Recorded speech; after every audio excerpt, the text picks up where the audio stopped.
যখন সাকিবের খেলা হয় আপনারা কি সবাই এক জায়গায় বসে টিভিতে বসে খেলা দেখেন? এখন দেখি দেখেন। এখন দেখি আর যখন বল করে আল্লাহ যেন ক্রিকেট উইকেট পাওয়া যায় হ্যাঁ উইকেট হ্যাঁ হ্যাঁ হ্যাঁ ওর মারও প্রতিক্রিয়া বেশি শত শত গাড়ি স্কুটার হ্যাঁ ওরে যে নিয়ে আসছে আর কি। মিছিলের মতো করে হ্যাঁ নিয়ে আসে। মিছিলের মতো করে নিয়ে আসছে ওরে তখন মানুষের যে আনন্দ ফুর্তি দেখছে আর কি আমার কাছে মনে হচ্ছে দেশ স্বাধীন পরে আমি ঠিক এইভাবে একটা আনন্দ। সবাইকে আবারও শুভেচ্ছা তানজিম সাকিবের বাসা থেকে। এতক্ষণ আমরা তানজিম সাকিবের গল্প শুনলাম, এবার একটু তানজিম সাকিব কিভাবে তানজিম সাকিব হলেন এই গল্পটা শোনার জন্য আমাদের খুব জরুরি হচ্ছে তার বাবার কাছ থেকে ছোটবেলার গল্প শোনা, বা কিভাবে তানজিম সাকিব এত আত্মবিশ্বাসী হয়ে উঠলেন। আমি একটু আগে অফ ক্যামেরা কথা বলছিলাম, আমাকে সাকিবের বাবা বলছিলেন যে ওর সবচেয়ে বড় অ্যাসেট হচ্ছে ওর আত্মবিশ্বাসটা, যেটা করতে চায় ওটা করে ছাড়ে। তো আমরা সেই গল্পটা একটু শুনবো। আঙ্কেল আসসালামু আলাইকুম। ওয়ালাইকুম আসসালাম, কেমন আছেন? জি আমি ভালো আছি। আঙ্কেল আপনি তো এখন যেটা হচ্ছে আমাদের সবার হিরো সাকিবের বাবা, তো আলহামদুলিল্লাহ।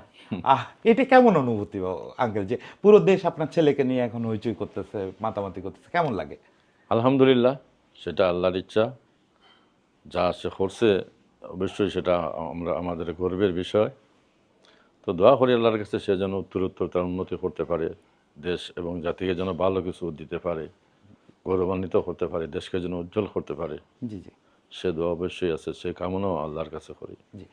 আঙ্কেল আমি যতদূর জানি ও খুব ছোটবেলা থেকে ক্রিকেট খেলে এবং ক্রিকেটের প্রতি ওর প্রচণ্ড টান। তো সেই সময় কিভাবে ও ক্রিকেটে সম্পৃক্ত হলো, আপনার কি ওই সময়ের কথা মনে পড়ে? আমার যতটুকু ইয়াদ হয় সে প্রথম ফুটবলের দিকে খুবই ইয়া ছিল, আচ্ছা। সে ভালো একজন ফুটবল খেলতে পারতো সে। তারপরে খেলার জন্য ওর মা অত্যন্ত মানে বিরক্ত থাকতেন। আমি তখন কাতার প্রবাসে ছিলাম। ওর মার একটা মাত্র অভিযোগ যে সাকিবের তো লেখাপড়া নাই, কী হয়েছে, সে তো সারাদিন খেলাধুলায় থাকে। কিন্তু আমি যখন আর্লি রেজাল্ট আউটের দিকে সে ঠিকই 1 নম্বর বা 2 নম্বর আছে, তখন আমি অতটুকু গুরুত্ব দিতাম না। ওকে বুঝাইতাম ঠিক আছে ওরা খেলতে দেবো, তবে যেন ক্লাস মিস না করে আর টাইম মতো যেন পড়ায় বসে। এইভাবে সে চলতেছে। মোটামুটি ক্লাস 5-এ সে বৃত্তিও পাইছে, ট্যালেন্ট পুলে বৃত্তি পাইছে। ক্লাস 6-7-এ আমি তখন দেশে, সে আমাকে না বলেই তার মাকে বলে মৌলভীবাজার চলে গেছে। ওইখানে ট্যালেন্ট হান্টিং জি প্রোগ্রাম জি চলতেছে। জি জি তো সে তার পারফরমেন্স দেখাইছে, ইনস্ট্রাক্টরদের পছন্দ লাগছে। তারপরে আমি বাড়িতে আছি, তো ওর মা আমাকে বলছে যে এখন তো সাকিবে ফোন দিছে, বলে কী জন্য, বলে তার সার্টিফিকেট নেওয়া যাইবা, তার জন্ম সনদ নেওয়া যাইবা, ফটো নেওয়া যাইবা। বলে সে এখন কোথায়, বলে সে তো মৌলভীবাজার। বলে মৌলভীবাজার কোন সময় গেলে, আমি তো জানি না। হ্যাঁ বলে তোমার না জানিয়ে গেছে, সেখান জানাইলে তো যাইতে দিবা না, এই জন্য না জানিয়ে গেছে, তো যাও তার জন্য নিয়ে যাও। তো কি করে মায়ে বলতেছে, নিয়ে গেলাম সার্টিফিকেট। ওইখানে একজন ইনস্ট্রাক্টর ছিল, ওনার নামটা আমার ঠিক ইয়াদ রয়েছে না। উনি একটা কথা বলছিলেন, উনি আমার সাথে কথা বলে বুঝলেন যে আমি আসলে আগ্রহী না, সে খেলাধুলা করুক, আগ্রহী না। কারণ আমার একটা মাত্র ছেলে, যদি সে খেলাধুলা ভালো না করতে পারে তো তার জীবনটা নষ্ট হবে। তো উনি আমাকে বুঝাইলেন যে দেখেন, সে যদি খুবই ভালো প্লেয়ার না হতে পারে, সে যে কেন শৃঙ্খলাবদ্ধ জীবন যাপন করবে, যে কোনো গভর্নমেন্ট জবে তার প্রায়োরিটি আছে। এটা ওনার কাউসার ভাই ছিল আমি যতদূর খুব জানি। সম্ভব ওনার বাড়ি সম্ভবত রাজনগর ছিল। হ্যাঁ উনি হচ্ছেন বিসিবির গেম ডেভেলপমেন্ট কমিটির প্রধান কাউসার ভাই। সম্ভবত কাউসার ভাই, আমার আমি নামটা কাউসার ভাইয়ের কাছে শুনছি যে উনি আপনারে বলছিলেন এই কথা। হ্যাঁ ঠিক আছে ঠিক আছে, হ্যাঁ, তাহলে ওনার নাম কাউসার ছিল। তো ওনার একটা কথা শুনি আমি, যে সে শৃঙ্খলাবদ্ধ জীবনযাপন করবে এবং গভর্নমেন্ট জবে তার প্রায়োরিটি থাকবে। শুধু ওই একটা শব্দ আমাকে আর কি আর দ্বিমত করেনি তার খেলাধুলার প্রতি। আচ্ছা আচ্ছা। তার ফলে সে ওইখান থেকে এসে সিলেকশন হয়েছে। জানি না কতজনে এখানে ইয়ে করছিল, পার্টিশন করছিল। নিয়ে গেলাম তার জহুরুল হক চৌধুরী স্টেডিয়ামে, চিটাগাঙ্গে। চিটাগাঙে। হ্যাঁ, ওইখানে ঠিক ইয়াদ নেই কতদিন সে ট্রেনিং দিয়েছিল। তারপরে ওইখানে সে ট্রেনিং দেওয়া দেশে বাড়িতে আসছে, বেশ কিছুদিন পরে সিটি একটা আসছে যে তাকে নিয়ে যেন আমি সাভারে চলে যাই, বিকেএসপিতে। বিকেএসপিতে চলে যাই। তো ওইখানে গেছে, যাওয়ার পরে ওইখানে ওরা অ্যাডমিশন নিচ্ছে নাকি। প্রথম একটা বোধহয় 3 মাসে বোধহয় একটা কোর্স ছিল, তারপরে ওরা ফাইনালি পরে ইয়ে সিলেকশন করছে। তারপরে আমি ওকে আর কি ভর্তি করতে কোনো আপত্তি না, যা লাগছে যত টাকা লাগছে আমি ম্যানেজ করিয়া তাহলে আমি ভর্তি করছি।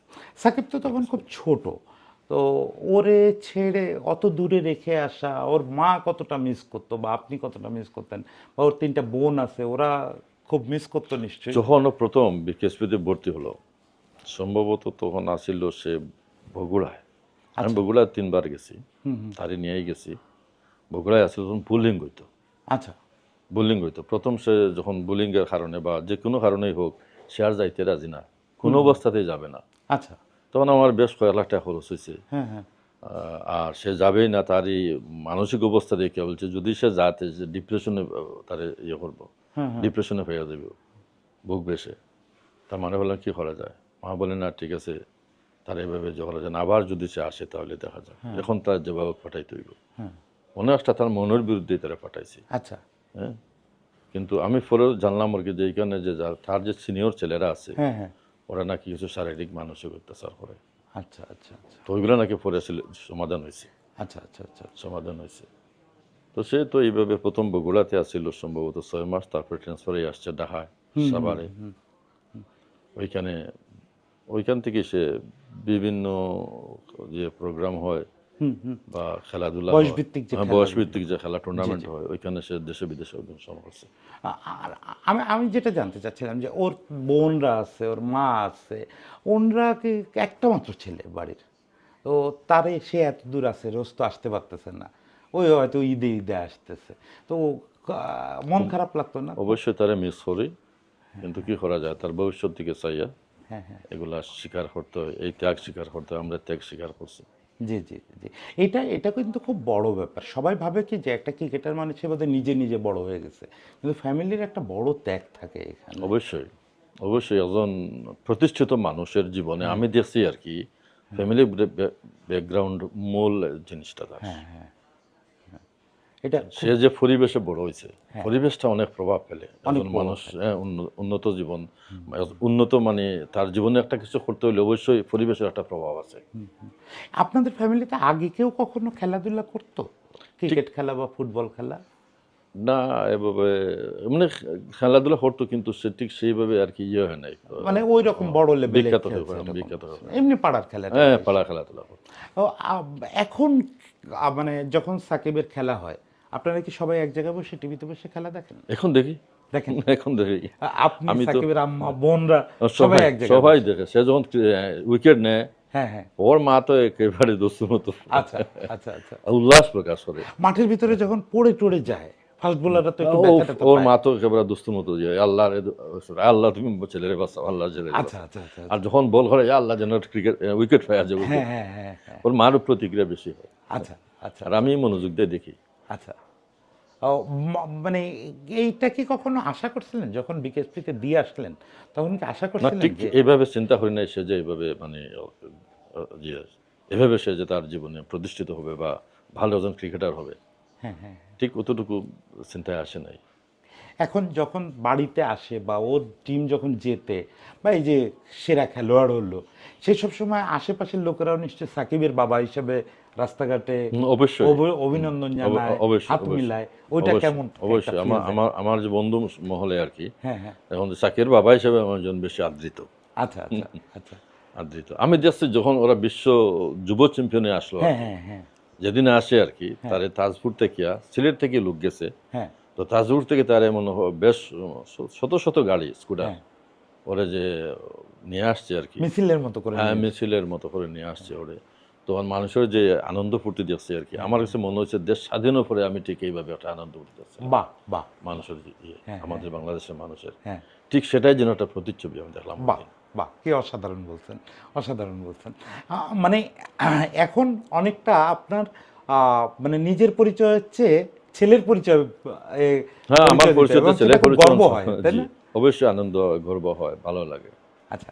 তো মোটামুটি আঙ্কেলের সঙ্গে আমাদের যে আলোচনা, এই আলোচনাটা চাইলে কিন্তু আমরা অনেক লম্বা করতে পারি, কারণ এরকম একটা সন্তান জন্ম দেওয়া, তাকে বড় করা, তাকে সাপোর্ট দেওয়া, আপনারা কল্পনাও করতে পারবেন না যে এটা কত বড় গুরুত্বপূর্ণ ব্যাপার। কিন্তু আলোচনাটা আসলে যেটা হয় যে আমরা তো সোশ্যাল মিডিয়ার কন্টেন্ট বানাই, ফলে আমাদেরকে খুব লম্বা আলোচনা করা কঠিন। ফলে আজকের মতো এখানে শেষ করছি। আমি নিশ্চিত যে সাকিবের আরও বড় কোনো সাফল্যের পরে আমাকে এই বাসায় আবার আসতে হবে, হয়তো বাসা চেঞ্জ হবে, কিন্তু এই আঙ্কেলের সঙ্গে আবার কথা বলতে আসতে হবে আমাকে, বা আরও অনেক সাংবাদিক আসবে, সবার কাছ থেকে এই গল্প শুনবেন। আজকে আমরা এখানে শেষ করি। আঙ্কেল, আপনাকে অনেক আপনার ধন্যবাদ। মাধ্যমে আমি সবার কাছে দোয়া চাই, জি, সাকিব যেন সুস্থ থাকে, ভালো থাকে, সেজন্য আরও এফোর্ট করে যেন আমাদের দেশকে আরও বেশি সম্মানিত করতে পারে। সকলের কাছে এই দোয়াই প্রার্থনা করি। আসসালামু আলাইকুম। অনেক ধন্যবাদ।